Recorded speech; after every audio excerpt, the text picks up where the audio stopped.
నమస్కారం. సుప్రభాత గంటారావానికి స్వాగతం. ముందుగా ప్రధానాంశాలు. ఫోన్ ట్యాపింగ్ కేసులో నేడు సిట్ విచారణకు కేటీఆర్, బీఆర్ఎస్ ఆర్థిక లావాదేవీలపై అధికారులు ప్రశ్నించే అవకాశం.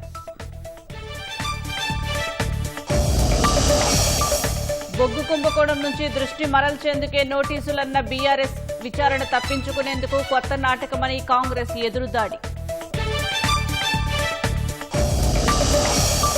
నైని బొగ్గుగని టెండర్ల రద్దు, సీఎస్ఆర్ నిధుల వినియోగంపై ఆరా, 3 రోజుల్లో నివేదిక సమర్పించేలా కేంద్ర కమిటీ దర్యాప్తు. తెలంగాణ ప్రగతిలో భాగస్వాములవుతామన్న దిగ్గజ కంపెనీలు, ఏఐ డేటా సెంటర్లు సహా వివిధ రంగాల్లో పెట్టుబడులకు ఆసక్తి. ఈ ఏడాది ఏప్రిల్ 1 నుంచి సెప్టెంబర్ 30 మధ్య దేశవ్యాప్తంగా జనగణన, 33 ప్రశ్నలతో నోటిఫికేషన్ విడుదల చేసిన కేంద్ర హోంశాఖ.